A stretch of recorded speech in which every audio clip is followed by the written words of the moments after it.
नमस्कार, बहुत स्वागत है आपका अपना एमपी के इस बुलेटिन में। मैं हूं आपके साथ ऋतु ज्ञानवानी। नमस्कार, मैं हूं आपके साथ अंशिका पाठक। बुलेटिन की शुरुआत करेंगे बड़ी खबर के साथ। रिजल्ट के पहले बीजेपी राष्ट्रीय अध्यक्ष जेपी नड्डा ग्वालियर पहुंचे हैं, जहां सीएम शिवराज सिंह चौहान ने जेपी नड्डा का स्वागत किया। जेपी नड्डा ग्वालियर पहुंचे हैं। बहुत अहम माना जा रहा है ये दौरा, चूंकि अब नतीजे आने हैं, मतगणना हो रही है। उससे पहले जेपी नड्डा का ये दौरा बेहद खास। जेपी नड्डा बीजेपी दफ्तर में बड़ी बैठक ली सकते हैं। साथ ही परिवार के साथ जेपी नड्डा दतिया में मां पीतांबरा के दर्शन भी करेंगे। तो जेपी नड्डा का मध्य प्रदेश का ये दौरा बेहद खास। लगातार चुनावों के दौरान तो हमने देखा ही दिग्गजों को।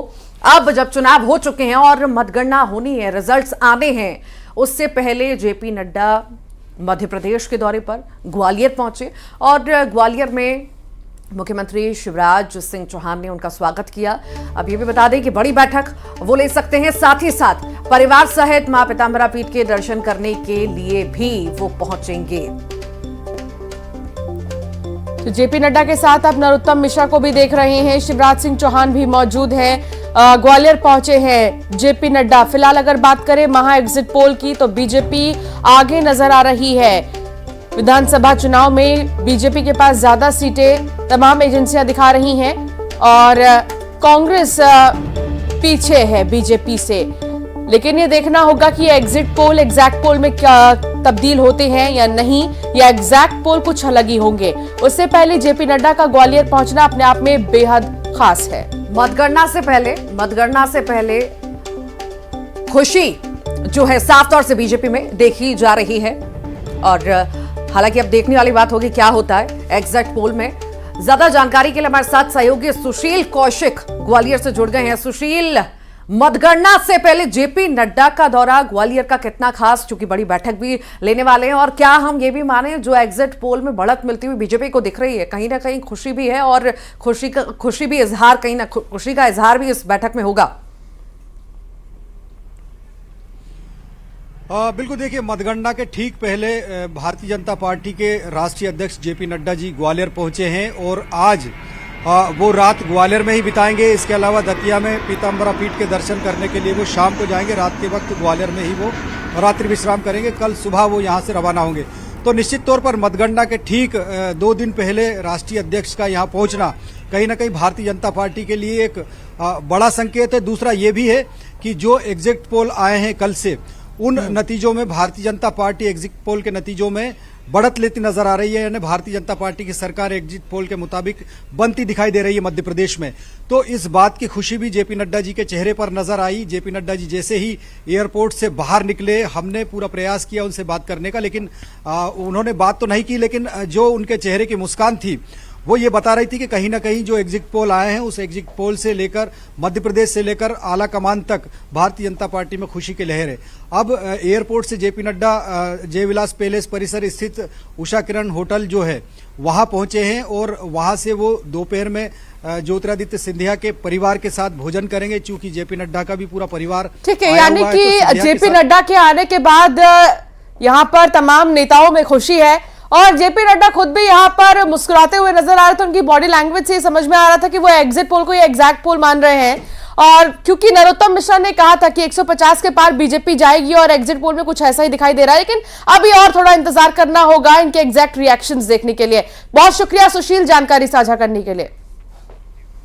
और चलिए अब आगे बढ़ते हैं। बताएं, आपको ग्वालियर पहुंचे सीएम शिवराज ने बीजेपी अध्यक्ष जेपी नड्डा, प्रधानमंत्री मोदी और गृह मंत्री अमित शाह का शुक्रिया करते हुए एक बार फिर से एमपी में बीजेपी की सरकार बनेगी ये बात कही है। केंद्र और राज्य की योजनाओं का जनता को लाभ मिल रहा है, ये बड़ी बात भी कही गई।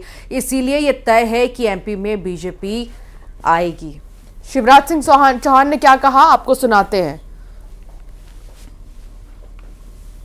इसकी सरकार की योजनाएं, चाहे वो माननीय जेपी नड्डा जी मध्य प्रदेश की धरती पर पधार रहे हैं ग्वालियर में। उनका हृदय से स्वागत है। उनके नेतृत्व में भारतीय जनता पार्टी लगातार आगे बढ़ रही है। दुनिया की सबसे बड़ी पार्टी है। प्रधानमंत्री श्रीमान नरेंद्र मोदी जी जन जन के मन में है। उनका स्नेह सदैव मध्य प्रदेश को मिलता रहा है। और डबल इंजन की सरकार ने मध्य प्रदेश में प्रगति और विकास भी किया है। फिर हमारे केंद्रीय गृह मंत्री अमित भाई की अचूक रणनीति, नड्डा जी का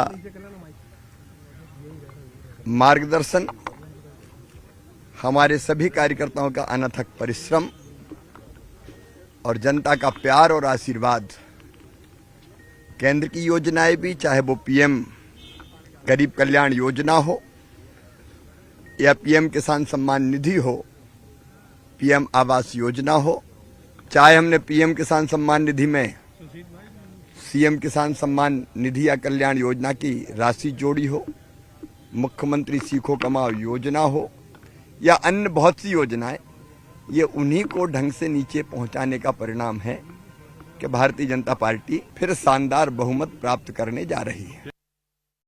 केंद्रीय मंत्री और नरसिंहपुर से बीजेपी प्रत्याशी प्रहलाद पटेल ने दावा किया है कि 2023 में 2003 दोहराया जाएगा। एग्जिट पोल के अनुमान भी यही बता रहे हैं। प्रहलाद पटेल ने कहा, सरकार ने गरीब कल्याण, महिला सशक्तिकरण और किसान सम्मान को प्रमुखता दी है। उन्होंने कहा कि हमने विरासत के साथ विकास किया है। सीएम प्रत्याशी के सवाल पर पटेल ने कहा कि बीजेपी में अटकलबाजी नहीं चलती।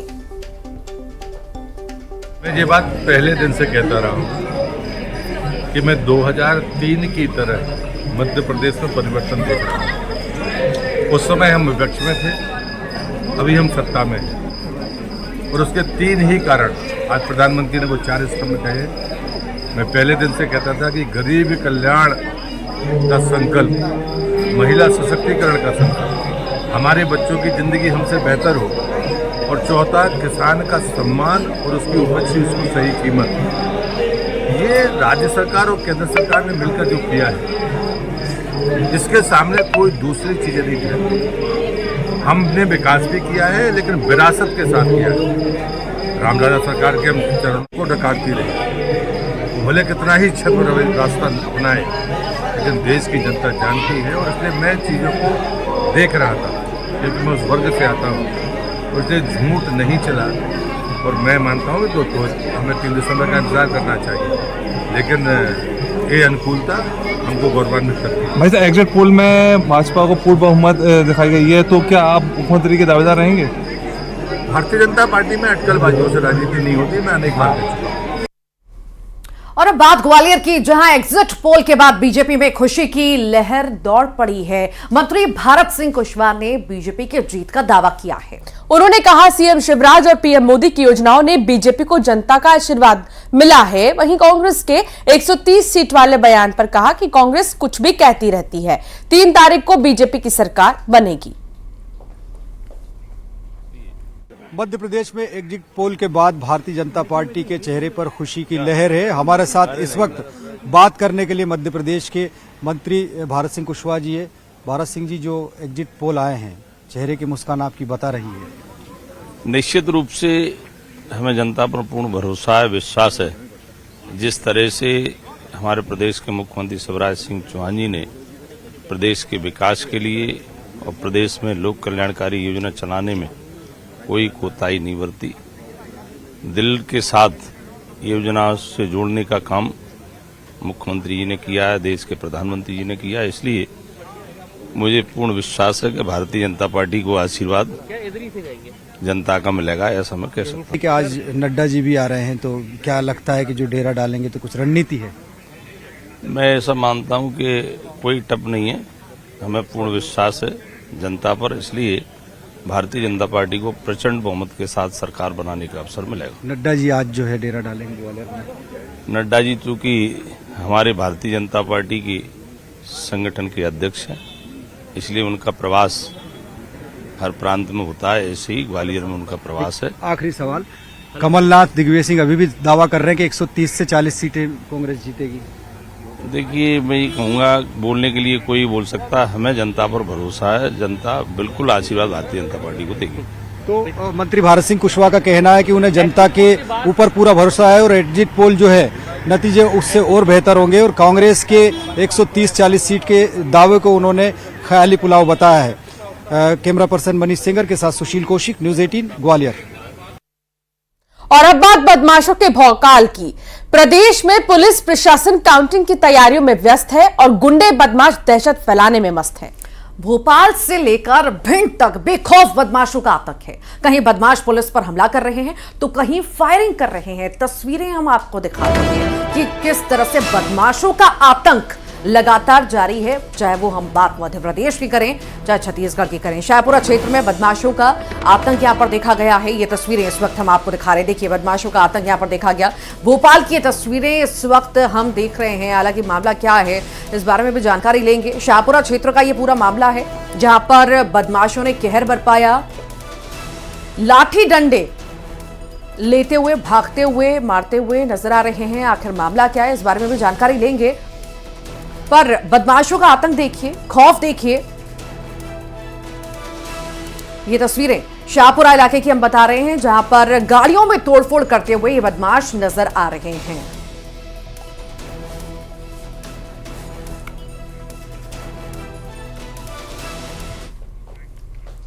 ये तो तस्वीरें आपने भोपाल की देखी। अब आपको इंदौर की तस्वीरें दिखाते हैं। यहां कैफे में गाना बजाने की बात पर जमकर हंगामा हुआ तो बदमाशों ने कार में तोड़फोड़ भी की। युवक की बेल्ट और डंडे से पिटाई की गई है। घटना की जानकारी के बाद पुलिस मौके पर पहुंची और दोनों बदमाशों को गिरफ्तार किया गया है। शाहपुरा के बाद अब इंदौर की भी तस्वीर देख लीजिए। शहर में नशेड़ी बदमाशों का आतंक देखने को मिल रहा है और गाड़ी के शीशे बुरी तरह क्षतिग्रस्त हैं। गाना बजाने को लेकर पूरा विवाद शुरू हुआ और फिर हंगामा। दो बदमाशों ने कार के शीशे तोड़ दिए, तोड़फोड़ की है। युवक की बेल्ट और डंडे से पिटाई की है जिससे विवाद हुआ था। बदमाशों को कानून और प्रशासन का कोई खौफ नहीं है। गुंडागर्दी सरेआम वो दिखा रहे हैं सड़कों पर। और अब एक बार फिर शहर में नशेड़ी बदमाशों का आतंक देखने को मिला।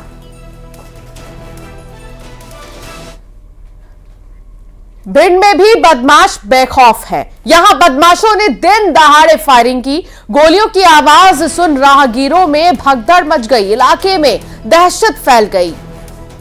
फायरिंग की ये पूरी घटना सीसीटीवी में कैद हुई है। तस्वीरें भी आपको दिखाएंगे जिसमें बदमाश बेखौफ फायरिंग करते हुए नजर आ रहे हैं। ये पूरी घटना लाहार चौराहे की बताई जा रही है जहां पर खुलेआम ये बदमाश फायरिंग करते हुए नजर आ रहे हैं। प्रशासन का कोई खौफ नहीं, कोई डर नहीं।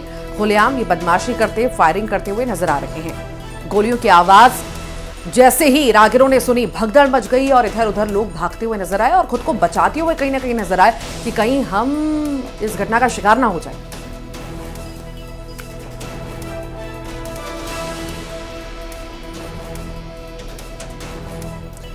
तो क्योंकि बदमाशी चरम पर है और बदमाशों का आतंक देखने को मिल रहा है, शैलेंद्र चौहान भोपाल से हमारे साथ जुड़ गए हैं और रवि रमन त्रिपाठी भिंड से हमारे साथ जुड़ गए। लेकिन सबसे पहले राजधानी में क्या हो रहा है शैलेंद्र, क्यों बदमाशों के हौसले इतने बुलंद हैं? देखिए, यहाँ भोपाल जो राजधानी है, यहाँ पर पुलिस प्रशासन तो चुनाव ड्यूटी में व्यस्त रहा लगातार। अब काउंटिंग होना है तो सारा अमला लगातार काफ़ी दिनों से चुनाव की ड्यूटी में व्यस्त रहा और उस बीच जो आपराधिक किस्म के लोग हैं सक्रिय हैं। हम जिस हबीबगंज थाना की बात कर रहे हैं, अभी कुछ ही दिन पहले यहाँ पर जो पॉश कॉलोनी, अरेरा कॉलोनी, यहाँ पर जो शालीमार इनक्लेव है, एक बड़ी सोसाइटी है, उसमें 5 फ्लैट में चोरी हो गई थी। अभी तक पुलिस उन चोरों को नहीं पकड़ पाई और कल रात की अभी एक और नई घटना इसी थाना क्षेत्र में हो गई है जहां बड़ी लापरवाही सामने आ रही है कि यहां पर जो इंदिरा नगर जो मल्टी है, यहां पर एक बिल्डिंग के आसपास के जितने भी कारें खड़ी थी पार्किंग में, वो बाहर उन पर गुंडा तत्व लोगों ने, आपराधिक बदमाशों ने किस्म के लोगों ने हमला किया। लगातार उन पर लाठी डंडों से वार किए। उस समय वहां जो स्थानीय हेड कांस्टेबल है महेंद्र शर्मा, वो भी वहां जब रोकने गए तो उन्हें भी पीटा, उन पर भी हमला किया। तो खुद पुलिस ही यहाँ पर पीटती हुई देखी गई और उसके बाद उन्होंने जाके शिकायत की। अब पुलिस ने एफआईआर कर ली, लेकिन अभी तक शर्मनाक है कि एक भी अपराधी पुलिस की गिरफ्त में कोई बदमाश नहीं आया है। इस तरह की लापरवाही इस राजधानी में चल रही है अभी तो। जी जी, ठीक, लगातार बने रहिए। रवि रमन त्रिपाठी भी हमारे साथ भिंड से जुड़े हुए हैं। रवि, देखिए, कोई नई बात तो नहीं है भिंड की कि यहाँ पर बदमाशों में खौफ हो या ऐसी गुंडागर्दी ना करें, बदमाशी ना करें। आए दिन ऐसी तस्वीरें भिंड मुरैना की तो आम बात सी हो गई है। आखिर सवाल यह है कि जो दावे किए जाते हैं, दम भरे जाते हैं कि कानून व्यवस्था कड़ी की जा रही है, प्रशासन की सक्रियता है, कहां है? दिखती तो नहीं है।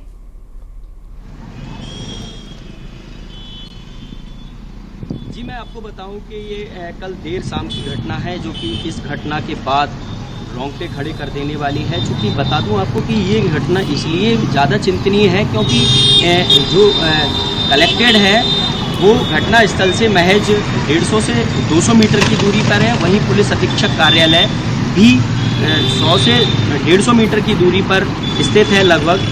और इतनी दूरी के पास और शहर के सबसे व्यस्ततम चौराहे लाहर चौराहे पर ये घटना हुई है, जहां पर नवयुवकों के द्वारा अवैध हथियार लेकर, अभी कारण कोई खास खुलासे नहीं हुए हैं किन कारणों को लेकर हुई है, लेकिन करीब 10 से 15 मिनट तक बीच चौराहे पर अवैध हथियार से फायरिंग करना और लोगों के बीच दहशत फैलाना कहीं ना कहीं ये बहुत चिंता का विषय बना हुआ है। लेकिन हालांकि जैसे ही इस मामले की जानकारी लगती है तो एसपी असित यादव के द्वारा तत्काल दोनों थानों की पुलिस को, देहात कोतवाली और कोतवाली थाने पुलिस मौके पर पहुंची, जहां पर आसपास जो दुकानें हैं वहां पर लगे हुए सीसीटीवी कैमरों को खंगाला गया। तो वहां पर ये फुटेज भी निकल कर आए, जहां पर ये बिल्कुल बेरोक और बेधड़क होकर यहाँ बिल्कुल बिना किसी डर के बदमाशी कर रहे हैं, दहशत फैला रहे हैं, जैसे मानो कि ये उन्हीं का इलाका हो।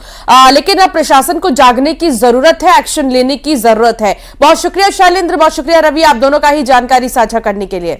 और अब आगे बढ़ेंगे, बात करेंगे मतगणना से पहले निर्वाचन आयोग की, जिन्होंने कई सारी बातें की हैं और आयोग ने जारी किए स्ट्रांग रूम की सुरक्षा को लेकर निर्देश।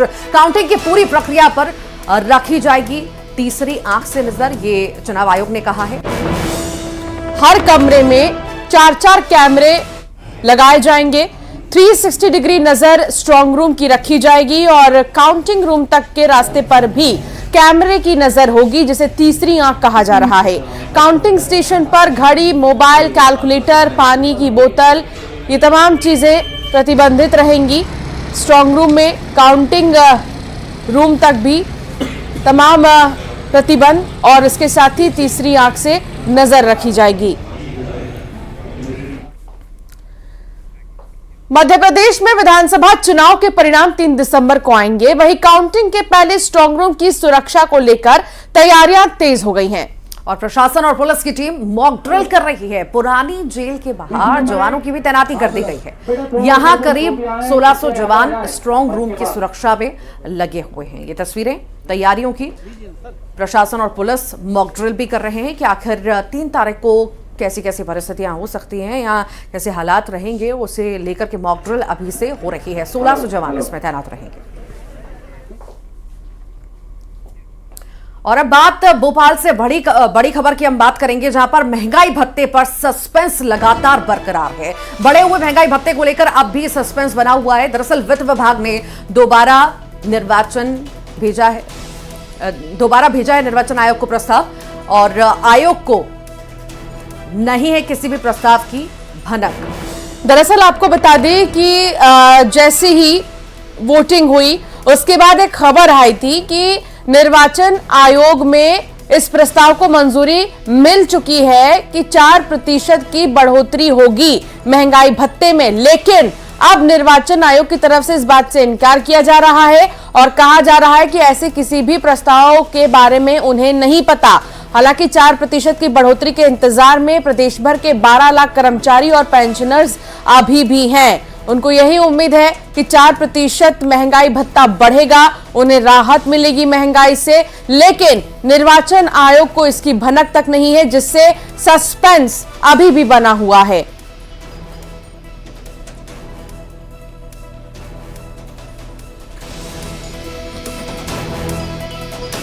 तो 4% डीए का इंतजार, बढ़ोतरी के लिए इंतजार अभी भी कर्मचारियों को 12 लाख से ज्यादा ऐसे सरकारी कर्मचारी हैं जो ये इंतजार कर रहे हैं कि ये प्रस्ताव पास हो, इसे मंजूरी मिले और उन्हें महंगाई से राहत मिले।